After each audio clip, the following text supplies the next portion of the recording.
Tamika reacting reviews, reacting to things on the internet, same day, same shirt, different video. And today, I'm actually not going to be reacting to anything. I'm going to just be talking, and well, I'm going to be reacting to an article that I saw that AOC had this interview where she said that she didn't know if she was going to be alive in the next year or so, and kind of made it seem it's because she's a woman of color and America hates women of color.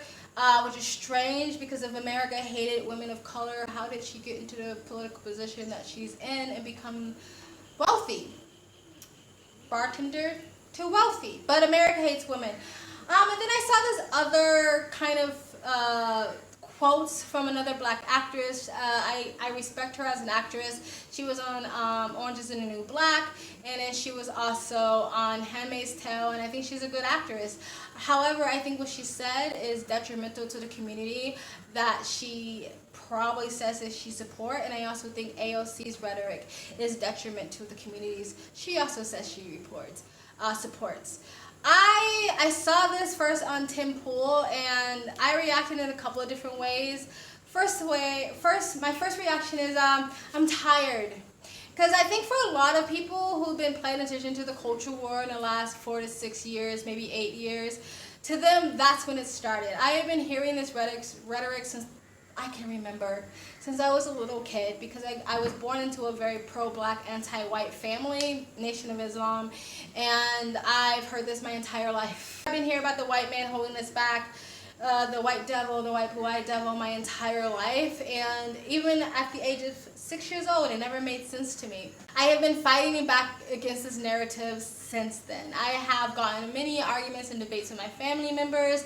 I even almost got disowned off of during the 2020 election from some of my family members. I remember uploading a post about a woman who was shot and killed because she said all lives matter. Again, I think the same idea that Dr. Martin Luther King believed in. And I made a post on Facebook, something like, this is crazy, like why would someone lose their life simply for saying this? And I have family members get mad at me for saying that. And so I'm tired. I'm just tired of this rhetoric, and I see it a lot because of what I do and what I'm into. I see a lot of this stuff being said, and I don't respond to a lot of it because it's just become this white noise, because you just hear it so much and it's becoming very normalized now.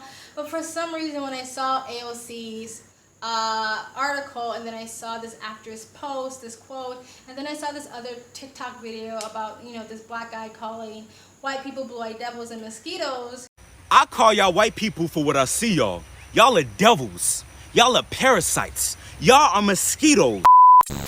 I just said, sometimes I get up to here, my eyeballs about something, and I go, I want to make a video about it. So that's what I'm doing. The other emotion that I felt was sadness, because I do believe that in a lot of ways, the black community, marginalized groups, however you want to call them, have been duped. But not in the way that the progressive, Democrat, liberal sort of mainstream narrative would tell you, because of systematic racism and the white man. I think they've been duped because they've been indoctrinated into a culture of victimhood. And I think victimhood is the most devastating and crippling thing you can do to any community. I think one of the reasons why sometimes we see the black community the way it is now, where we have the highest single motherhood rate, over 70% now. Black babies get aborted than any other child. You see the high rate of black on black crime in places like Chicago. And not to say that the white race is that far behind, because they're very much catching up. But I think a lot of it is steeped in victimhood, because when you see yourself as a victim, you give your power away, right? If I say my life is in the circumstances that it's in because of these people over here, then I'm giving the power away from those people to fix it, and I don't hold on to that power and the ability and accountability myself to fix my issue. Right? And you see this in all victim communities, and there's a lot of it going around these days. And a lot of it is birthed out of real frustration and real feeling like you are being marginalized and you are being victimized. But when it turns into victimhood, you now become your own oppressor. You now become your own problem, right? I see these Black people, people of color, or women, or people a part of marginalized groups, the LGBTQ, whatever, when they get a platform, when they become celebrities, when they get a voice, they don't take that moment to say, hey, you who looks like me, you can do what I did. You can become who I am. I was just a bartender, AOC, and now I'm here. Now I've made something out of my life. You know, the Black actress is a well-respected actress now, and she could say, little Black girl, little Black boy, or women, or whatever, look where I am. You can become like me. If I can do it, you can do it. Instead of taking their platform and deciding to uplift people who look up to them, it's like they want to help keep them down by saying, oh, well, you're oppressed and you can't make it, and the world is against you, and the world hates you, and the world wants you dead. What do you think that does to the psychological mentality of little kids that look like the people that are saying that? Do you think that uplifts them? Do you think that's inspiring? Do you think that makes them want to, go out there and take on the world? Or do you think that makes them less likely to take risk, less likely to create the life that they want, and less likely to thrive as adults? And I came across this other video of this person watching a white person do trampolines, and said the only reason why that person can do all the athletic tricks he's doing because of white supremacy, because he feels free as a white person, and Black people can't do that because we don't feel free. Speak for yourself, first of all, Black man. I feel very free. But the fact that this is what the victim rhetoric does, that a Black person can see a white person having fun on a trampoline, and he thinks the only reason why that white person feels free enough to have fun and enjoy his life is because he's oppressed and the other person's not. This is what shit like critical race theory teaches. Let me tell y'all the white supremacy at play that really allows a child to feel so protected and safe that they can do quite remarkable shit like this. Good for him. And I feel like I'm sad for my community. And I'm sad for all the other communities that have fallen into this victim mentality, because you're crippling your community. You are devastating your community. And I'm frustrated by the amount of people that keeps giving into this. The only type of person that gets off of being a victim, and the only type of person that will use the idea of them being a victim to uplift themselves in the rank of hierarchy, are narcissists. Because real victims don't like to be labeled as victims. I am a victim of sexual assault. I was kitty diddled. I was severely abused as a child. Really, really crappy shit in my past. And the one thing I hated, because my adopted mom used to do this all the time, and Shamika has a testimony, tell your testimony. This has happened to her as a kid. And that look of pity from other people, I hated that look. I didn't get off on being a victim. I never tried to use what happened to me to uplift me, or to get me accolades, or get me applause, or get people to love me. I never did that, because real victims don't want to be reminded of their victimhood, because it puts you back in that position. They want you to recognize how far they come and that they thrive and they're victors. The only people that do that are narcissists. AOC is a narcissist. Meghan Markle, with her barely Black skin, I honestly didn't know she was Black until people made a big deal about it, trying to actually use her idea of being a victim to get press and to get accolades and get to you go queens, where she is a privileged, pretty much white woman. She's fucking royalty, multi-millionaire, but she's a victim. She's a narcissist, that's what she is. But these narcissistic rhetoric, these narratives, cripples the communities that they say that they want to uplift. And it's frustrating to me. And it makes me mad.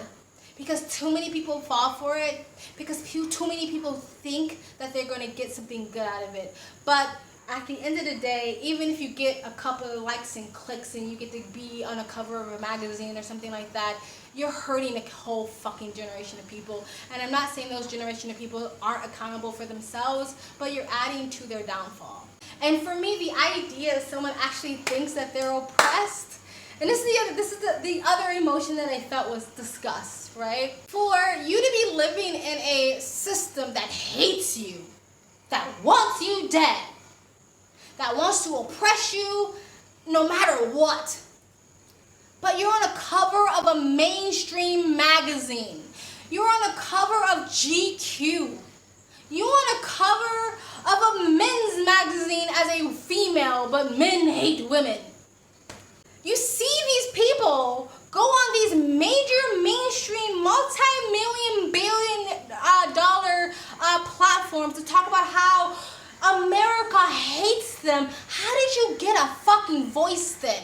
How did you get a whole article written on you, or a whole documentary, a whole fucking course in college written on you and your lived experience? If America hates you that much, if America is an oppressive regime to the marginalized communities, they're doing a fucking terrible job oppressing you. You know who's oppressed? The Uyghur Muslims. You know why you never hear from the Uyghur Muslims? You know why there's never a cover on a magazine of a Uyghur Muslim? You know why they never get hour-long interviews? Because they're actually oppressed. And when you're oppressed, that means your voice is oppressed.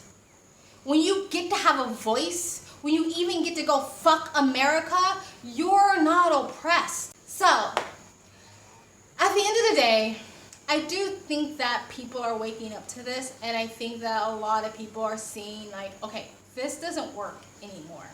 And so I'm going to end off this video with showing you a compilation of other people of color saying, fuck this, fuck you, we are sick of this narrative and we're not going to take it anymore. I am the direct descendant of the North American slave trade. On my mother's side, my ancestors were enslaved in Alabama. On my father's side, we were enslaved in Texas. I am not oppressed. I'm not oppressed, and I'm not a victim. In the words of Martin Luther King Jr., I have a dream that my 4 little children will one day live in a nation where they will not be judged by the color of their skin, but by the content of their character. Now I have a dream that we will implement love, not hate, or supporting another Jim Crow's agenda. CRT is not an honest dialogue. It is a tactic that was used by Hitler and the Ku Klux Klan on slavery very many years ago to dumb down my ancestors, so we could not think for ourselves. Children don't see race until you and I show it to them. So I can tell you what CRT teaches. Critical race theory does nothing but perpetuate the same narrative. It plants the same seed of divisiveness. I'm here to let everyone know, especially those who are perpetuating the lie that I am oppressed. I'm here to let them know that I can speak for myself. When you talk about critical race theory, which is pretty much going to be teaching kids how to hate each other, how to dislike each other, that's pretty much what it's going to, that's pretty much, I don't care what you say, it's pretty much what it's going to all come down to. You're going to deliberately teach kids, this white kid right here got it better than you because he white? You're going to purposely tell a white kid, oh, the black people are all down and suppressed. How do I have 2 medical degrees if I'm sitting here oppressed? How did I get, first of all, time up, because I only got 5 minutes now, 5 minutes. 2 medical degrees, no mom, no dad in the house, worked my way through college, sat there and hustled my butt off to get through college. You gonna tell me somebody that looked like all y'all white folks kept me from doing that? Are you serious? It doesn't matter if you're black or white or any color. Doesn't matter if you're black, white, brown, yellow, right? Black. And how we treat people is based on who they are and not what color they are. And if they're nice and smart. See, this is how children think right here. I do not applaud any victim classes. I don't care if you're a man, red pill. I don't care if you're a woman, feminist. I don't care if you are an LGBTQ community, fake trans activist. I don't care what community you live in.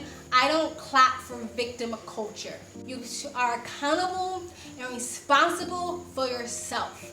I'm not saying that we should live in a world that no one has empathy and sympathy for each other. I'm not saying that, and I'm not saying that I'm against any sort of social safety nets. But at the end of the day, you are not entitled to much of anything.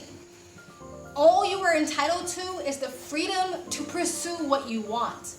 That's it. I think victimhood is a lot more destructive and dangerous than really people are giving it credit for. I just did a reaction to Jordan Peterson when he talked about how victimhood creates genocide because out of victimhood because entitlement and anger and resentment. It is not conducive. It's not good. You know, you guys tell me what you think in the comment section below. And you guys have an amazing day. Bye.